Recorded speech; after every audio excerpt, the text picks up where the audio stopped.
This is a reading from Maria Valtorta's Notebooks, 1943, May 31st, immediately after Holy Communion.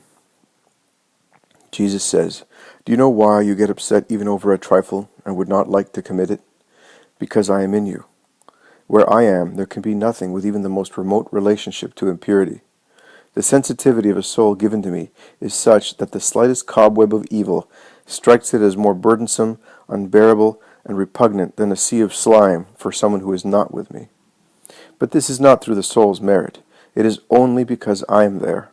The soul's merit, if there is any, consists of this alone, the merit of its goodwill in keeping me, and in keeping itself in me. Remember this, and do not boast of what is not yours, but mine. Always humility, if I am to act. In the eyes of the world you are as white as alpine snow, but in my eyes you are still gray because of the dust covering you. How is the dust formed? Out of particles so tiny that they are invisible to the naked eye, but a great many placed together make a gray film, tarnishing and dirtying things. It is not necessary to be crushed by boulders to die of suffocation or to appear ugly.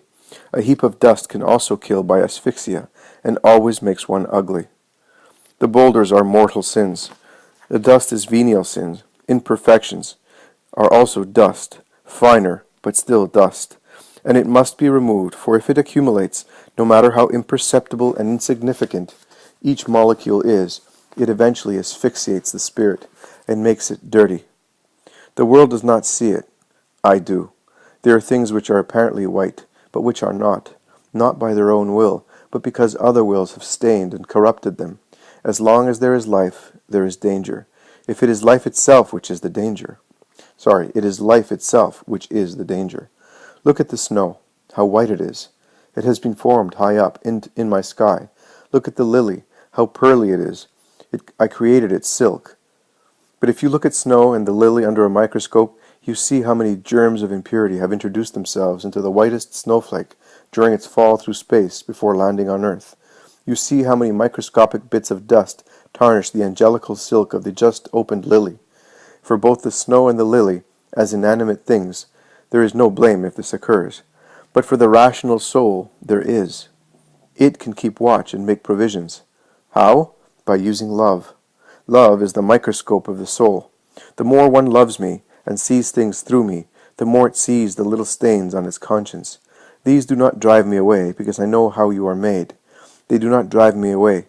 However, if the soul undergoes them as inevitable, but does not provoke them, and, on the contrary, immediately seeks to cleanse itself, always remember this. I remain.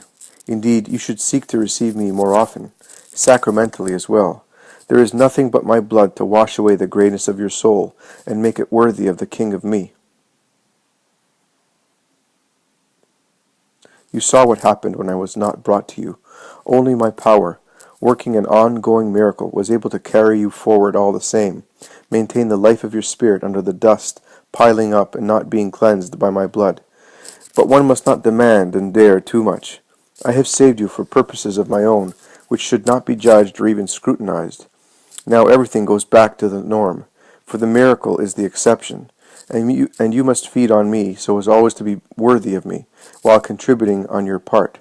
Boundless love, all that you can squeeze from your whole being to the point of being left exhausted, a boundless will to goodness, boundless attention, boundless humility, in recognizing your nothingness and my all, and a boundless will to purity. Regarding this last, I am satisfied with it for the time being, and I separate it from the general will of purpose as a supreme will. We are in a time of alarms. Footnote: the air raid warnings prompted by the aerial attacks in war. We are in a time of alarms, and if you are not vigilant, the enemy strikes you. But what are bombs and enemy attacks which kill only the body, compared to the snares of the enemy who wants to kill your souls?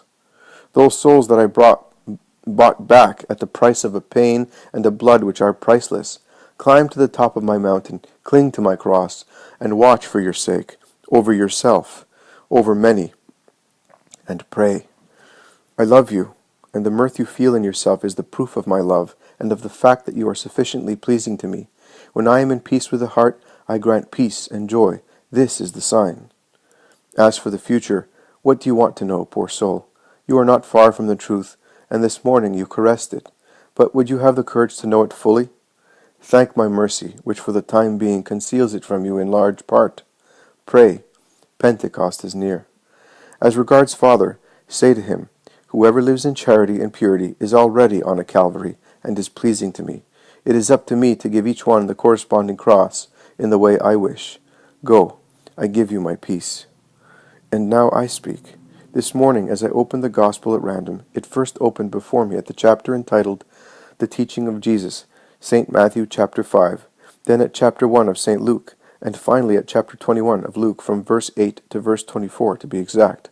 On reaching verse 20, I felt a jolt which was repeated more forcefully at the verse 24. I mentioned it to you this morning. As if through veils or over a distance, I grasped that a reference was there to all of us, but I did not see clearly. However, I was left under a painful impression which persists like a drop of bitterness in the midst of the sweetness in which I am submerged. I beg you to keep to yourself everything I am saying and writing. Please believe that it is an ordeal for me to have to state and make known certain things. It strikes me as so impossible that they are happening to me, and to think that it is such an overwhelming will that it allows no peace until it has been heeded. This morning I had to cut off my thanksgiving after communion in the middle, because the other words sounded so loudly and demanded so insistently to be written that I no longer understood anything. Afterwards I was finally able to pray, but at first I had to stop, and later I was left with the ring of those words in my heart, on which I continue to meditate. On my own, I could not have added anything except this explanation.